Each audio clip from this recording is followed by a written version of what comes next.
Pour a cup of batter, spread evenly, crack an egg, beat and spread. Sprinkle some sesame and scallion. Flip. Put on the sauce you like. Then cilantro leaves and fried plantain skin. And bing! Your jianbing is done. This is Mr. Bing's Jianbing pop-up. Jianbing, which is roughly equivalent to a French crepe, is a very commonly seen Chinese street food.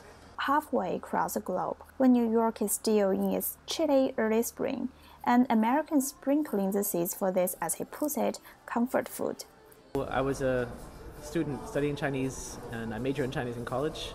And then when I study abroad in China, in Harbin and Beijing, I eat the jianbing every day for breakfast, sometimes lunch and dinner, and just really love it. Back when Mr. Goldberg was a student in Columbia University, he used to write a paper talking about a plan to open a jianbing shop in New York. That was 15 years ago. And in the years after, he had been living in different places in Asia, opened a jianbing shop in Hong Kong before he put his plan into practice. It's more unique here. Nobody's really doing it here. And I think Americans, New Yorkers are always looking for something new. Especially they're becoming more familiar with regional Chinese food. There's some things from China that they don't know about yet, like jianbing. So jianbing is it's a northern, it's like a comfort food.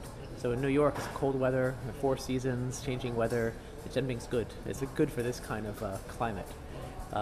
So yeah, there's even a bigger foodie culture here. Instagram foodie culture, YouTube culture. The authentic Beijing-style jianbing is something Mr. Goldberg makes sure to be on his menu.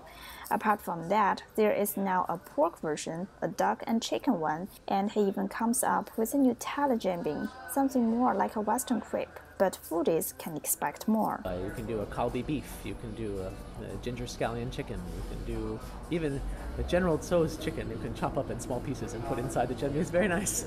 You know, you can be very creative with it. It's crunchy inside and really flavorful. It's really good. It's kind of like a Chinese take on a traditional French crepe.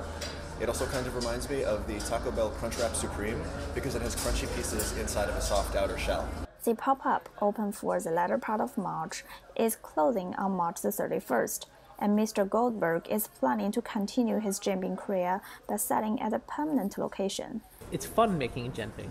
It's like a dance. It's like when you're making it, it's like a little dance, and you play the music, and you're talking to the customer, and I love telling my customers the story about the jianbing history, and where it comes from, how it was invented, and why it became so popular, and why when we're students in China, why we eat it all the time. It's a really good feeling for me to make so many people happy, to give them this food that they miss so much. But yeah, teaching new people about it is really cool. It's really cool.